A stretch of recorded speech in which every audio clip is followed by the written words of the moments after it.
I have been faithful to my beloved Atari for my entire life. And recently I strayed. A woman needed help with her heavy, heavy burden. I couldn't resist. I had to make them mine.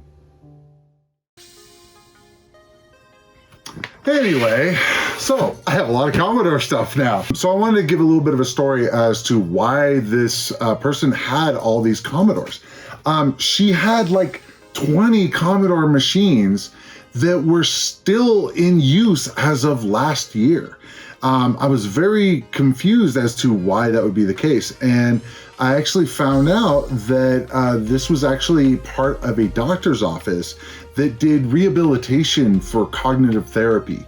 So it was actually very cool. They actually used Commodores. They had special software to be able to do things like shape recognition, numbers, things like that, and to try to help with brain function. So they actually had a little bit of software, not much, but I had, see, there's a couple of things like Geos, which is a windowing system for the Commodore. I don't think they were using this. They actually had a specialized software. They actually didn't really call it anything. It just says Denver Neuropsychologist Associates, and it has the authors on there. Well, the other things that was interesting about this software is it actually requires a dongle to use. And so she gave me all the dongles they have as well. And I actually tried using it, and yeah, sure enough, it actually had to have this in the computer to work. I'm actually gonna crack one of these open soon to see actually what the stuff is inside. This is actually, it looks like it's made out of wood, which is interesting. It's painted. So I'm very interested to see what that is. Another one was Mech Expeditions. I know Mech used to do things like Oregon Trail and stuff like that, but so that's all really I had for software, at least on disk. Another thing that I got with this is a koala pad, which this was one of those things I always wanted when I was a kid. You know, it's like basically like a Wacom tablet, but with to be able to do with a Commodore or Atari computer. And let's see what else we got. We have some Atari paddles, you know, pretty standard. And let's see. So these are Texas Instruments joysticks, which is kind of interesting. I didn't know that TI made their own joysticks.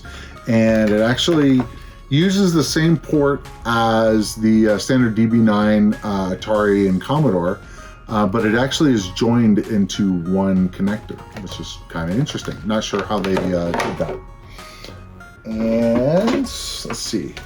Wico command control with a ball on the top. It's pretty jacked up here. It's got a lot of rust. It's pretty dirty. I'm gonna try to clean that up. Be nice. And got Koala Painter cartridge for the Koala pad, and a turbo cartridge for, I'm guessing, for the disk drive to make it faster.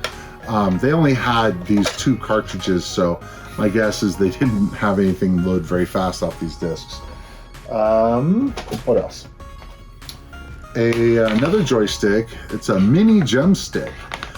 This actually reminds me a lot of the Amiga joystick that I remember. I think I have one of them. It's very similar form factor, so I got a pretty good action to it. But I've never actually seen one of these before. And yeah, the rest of it is mostly just power supplies. We got a whole lot of power supplies, AV cables, as well as, you know, the machines, the monitors, and the lots and lots of disk drives. So we've been kind of going through a little bit, a lot of work to do, but one of the major things is to deal with these power supplies is to make sure that the voltage isn't too high. You're probably well aware, the Commodore power supplies are known to fail.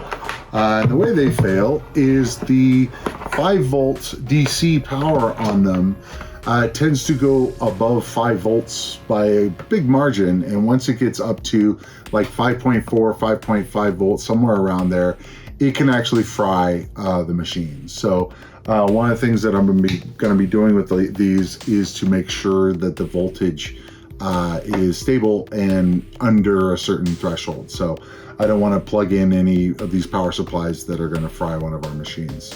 In any case, this was an amazing haul. And I can't wait to get these machines up and running. There's a few of them that need some work. There's some keys missing and stuff like that. But overall, the machines are in pretty good condition. As always, see you in the next adventure. Take care.